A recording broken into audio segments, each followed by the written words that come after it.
جناب اسپیکر، اب میں اس ایوان کے سامنے مالی سال کے اہم ٹیکس پالیسی اقدامات پیش کرتا ہوں۔ انکم ٹیکس کے حوالے سے تجاویز۔ سب سے پہلے ہم اس جگہ ریلیف دے رہے ہیں جہاں اس کی سب سے زیادہ ضرورت ہے۔ تنخواہ دار طبقے کے لیے ریلیف۔ وزیر اعظم پاکستان کی ہمیشہ یہ کوشش رہی ہے کہ تنخواہ دار طبقے پر ٹیکسوں کے بوجھ کو کم سے کم کیا جائے۔ اس حوالے سے تنخواہ دار لوگوں کے لیے آمدنی کے سلیبز میں انکم ٹیکس کی شرحوں میں نمایاں کمی کی تجویز ہے۔ یہ ریلیف نہ صرف ٹیکس کے ڈھانچے کو آسان بنائے گا بلکہ متوسط آمدنی والوں پر عائد ٹیکس کے بوجھ کو کم کر کے انفلیشن اور ٹیک ہوم تنخواہ کے درمیان توازن کو یقینی بنائے گا۔ 6 لاکھ روپے اور 12 لاکھ روپے تک تنخواہ پانے والوں کے لیے ٹیکس کی شرح 5% سے کم کر کے 2.5% کر دی گئی ہے۔ جو لوگ 22 لاکھ روپے تک تنخواہ لیتے ہیں ان کے لیے کم سے کم ٹیکس کی شرح 15% کی بجائے 11% کرنے کی تجویز ہے۔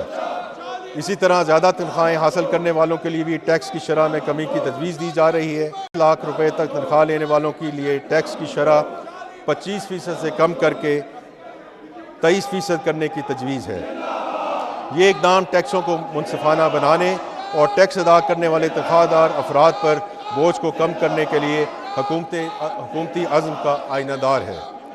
اسی طرح حکومت کو اس بات کا علم ہے کہ ملک کی بہترین پیشہ ور افرادی قوت کو اس خطے میں سب سے زیادہ ٹیکسوں کا سامنا کرنا پڑ رہا ہے، جس کے نتیجے میں خدشہ ہے کہ انتہائی باصلاحیت افراد ملک سے باہر منتقل ہو سکتے ہیں۔ اس لیے ملک سے برین ڈرین کو روکنے کے لیے 1 کروڑ روپے سے زیادہ آمدنی والے افراد پر عائدہ سرچارج میں 1% کمی کی تجویز ہے۔ کارپوریٹ سیکٹر کے لیے لاحہ عمل۔ حکومت کو اس بات کا بھی احساس ہے کہ کارپوریٹ سیکٹر پر عائد ٹیکسوں کی شرح بلند سطح پر پہنچ چکی ہے۔ اس وقت کارپوریشنوں پر عائد ٹیکس کی شرح پورے خطے میں سب سے زیادہ ہے۔ حکومت کے پختہ عزم کے تحت ٹارگیٹڈ ریلیف مہیا کرنے اور ایک متوازن اور معاشی ترقی کے لیے موزوں کارپوریٹ ٹیکس رجیم متعارف کرنے کے لیے یہ تجاویز پیش کی جا رہی ہیں کہ 20 کروڑ روپے سے 50 کروڑ روپے تک سالانہ آمدنی حاصل کرنے والی کارپوریشنز کے لیے سپر ٹیکس کی شرح میں 0.5% کی کمی تجویز کی جا رہی ہے۔ یہ رعایت کارپوریٹ ٹیکس کی شرح کو معقول بنانے کے لیے حکومتی ارادے کی عکاسی کرتی ہے۔ کنسٹرکشن اور کم لاگت والے گھروں کی تعمیر۔ پاکستان کی معیشت میں تعمیرات کے شعبوں کا بہت اہم حصہ ہے۔ ہمارے بڑے پیمانے کی صنعتی پیداوار جو لارج اسکیل مینوفیکچرنگ کے شعبے پر منحصر ہے، تاہم بھاری ٹیکسوں کی وجہ سے اس شعبے کی اقتصادی سرگرمیوں پر منفی اثرات مرتب ہوتے ہیں۔ اس لیے جائیداد کی خریداری پر ود ہولڈنگ ٹیکس کی شرح 4% سے کم کر کے 2.5% اور 3.5% سے کم کر کے 2% اور 3% سے کم کر کے 1.5% کرنے کی تجویز ہے۔ کنسٹرکشن کے شعبے کو مزید کم کرنے کے لیے کمرشل جائیدادوں، پلاٹس اور گھروں کی منتقلی پر گزشتہ سال عائد کی جانے والی 7% تک فیڈرل ایکسائز ڈیوٹی ختم کرنے کی بھی تجویز ہے۔ اس کے ساتھ ساتھ کم لاگت کے گھروں کی تعمیر کے لیے قرض فراہم کرنے اور مورگیج فنانسنگ کی حوزہ افزائی کے لیے 10 مرلے تک کے گھروں فلیٹس پر ٹیکس کریڈٹ متعارف کرایا جا رہا ہے۔ اس کے علاوہ مورگیج فنانسنگ کو پروموٹ کرنے کے لیے ہم بالکل we want to get on with it, اور اس سلسلے میں ایک جامع نظام متعارف کرایا جائے گا۔ مزید برآں اسلام آباد کی حدود میں جائیداد کی خریداری پر سٹیمپ پیپر ڈیوٹی 4% سے کم کر کے 1% کرنے کی تجویز ہے تاکہ گھروں کی کمی کو پورا کیا جا سکے۔ ہمیں امید ہے کہ صوبے بھی وفاقی حکومت کے اس اقدام کی حمایت کرتے ہوئے غیر منقولہ جائیداد کی منتقلی پر عائد بھاری ٹیکسوں میں کمی کریں گے۔ یہ امید کی جا سکتی ہے کہ ان اقدامات کی وجہ سے ہاؤسنگ سیکٹر میں تیزی آئے گی اور یہ شعبہ معیشت کی ترقی میں اپنا کردار ادا کر سکے گا۔ ہاریزونٹل ایکوٹی کا فروغ۔ حکومت ٹیکس کے نظام میں مساوات کو بہتر بنانے کے لیے کئی اقدامات متعارف کرا رہی ہے۔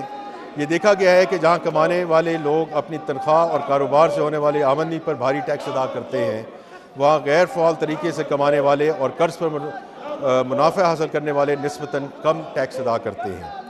اس لیے مساوات کو یقینی بنانے کے لیے mark up income per tax کی شرح 15% سے بڑھا کر 20% کرنے کی تجویز ہے۔ تاہم چھوٹے پیمانے پر بچت کرنے والے اور اس آمدنی پر انحصار کرنے والے پر اس شرح کا اطلاق نہیں ہوگا، کیونکہ یہ شرح قومی بچت اسکیموں پر عائد نہیں ہوگی۔ آن لائن کاروبار اور ڈیجیٹل مارکیٹ پلیسز کی تیزی سے ترقی کی وجہ سے اشیاء کی قیمت میں ایسی ڈسٹورشن پیدا ہو گئی ہے جس سے دستاویزی کاروبار کرنے والے ریٹیلرز کو نقصان ہو رہا ہے۔ ای کامرس پلیٹ فارمز اور کوریئر سروس مہیا کرنے والے ڈیجیٹل طور پر منگوائی جانے والی اشیاء اور خدمات پہنچانے پر ٹیکس کاٹیں گے۔ اس اقدام سے اس بات کو یقینی بنایا جا سکے گا کہ تیزی سے ترقی کرتی ہوئی ڈیجیٹل معیشت محصولات میں اپنا حصہ شامل کرے۔ On line market places, courier services اور ادائیگی میں معاونت کرنے والے اداروں پر لازم ہوگا کہ وہ ہر ماہ اپنا ٹرانزیکشن ڈیٹا اور وصول کیے جانے والے ٹیکس کی رپورٹ جمع کرائیں۔ میوچل فنڈز پر حاصل ہونے والے منافع پر ٹیکس کی شرح کو معقول بنانے کی تجویز ہے۔ اگرچہ حصص پر حاصل ہونے والے منافع کی شرح 15% رہے گی، تاہم قرض کی بنیاد پر ہونے والے آمدنی پر اب 25% ٹیکس عائد کرنے کی تجویز ہے، تاکہ حصص کی مارکیٹ میں میوچل فنڈز میں جو ایکوٹی سائیڈ ہے اس میں سرمایہ کی حوصلہ افزائی کی جا سکے۔ اس تجویز کا مقصد یہ ہے کہ میوچل فنڈز اپنے وسائل کا رخ حصص کے کاروبار کی طرف موڑیں۔ کاروباری برادری کا ایک درینہ مطالبہ تھا کہ لوگوں پر ان کے ذرائع آمدن کی بجائے صرف آمدنی کی بنیاد پر ٹیکس عائد کیا جائے۔ اس لیے صوبائی حکومتیں بھی زرعی آمدنی پر وفاقی انکم ٹیکس کی شرح پر ٹیکس وصول کر رہی ہیں۔ اسی طرح سے 70 سال سے کم عمر پینشنر جو سالانہ 1 کروڑ روپے سے زائد پینشن وصول کر رہے ہیں، ان کی 1 کروڑ روپے سے زائد پینشنی کی آمدنی پر 5% کی شرح سے ٹیکس عائد کرنے کی تجویز ہے، تاکہ ٹیکس کی بنیاد وسیع کی جائے۔ یہاں یہ بتانا ضروری ہے کہ حکومت کم اور درمیانی پینشن وصول کرنے والوں پر ٹیکس عائد کرنے کا کوئی ارادہ نہیں رکھتی۔ کیش لیس اکانومی کو فروغ دینے کے لیے یہ ٹیکس اقدامات تجویز کیے جاتے ہیں۔ نان فائلرز کے لیے نقد رقم نکلوانے پر ایڈوانس ٹیکس کی شرح 0.6% سے بڑھا کر 1% کرنے کی تجویز ہے، تاکہ غیر دستاویزی نقد لین دین کی حوصلہ شکنی کی جا سکے۔ جہاں کوئی ٹیکس دہندہ کسی ایک سیل انوائس پر 2 لاکھ روپے سے زیادہ رقم نقد وصول کرے تو اس فروخت پر ہونے والے اخراجات کے 50% کی اجازت نہیں دی جائے گی۔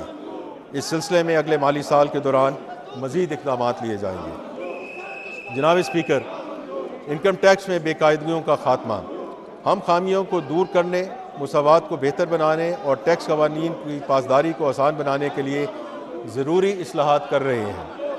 تجارتی جائیدادوں سے ہونے والے کرایہ کی آمدنی اب فیئر مارکیٹ ویلیو کے 4% کی معیاری شرح کی بنیاد پر تسلیم کی جائے گی۔ اس طرح سے ٹیکس حکام کے ثوابدیدی اختیارات جو ان کے پاس ڈسکریشن موجود ہے وہ محدود ہو جائیں گے۔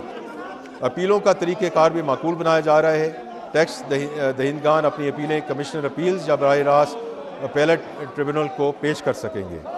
ڈیٹا انالیٹکس کو فروغ دینے، ٹیکس پالیسی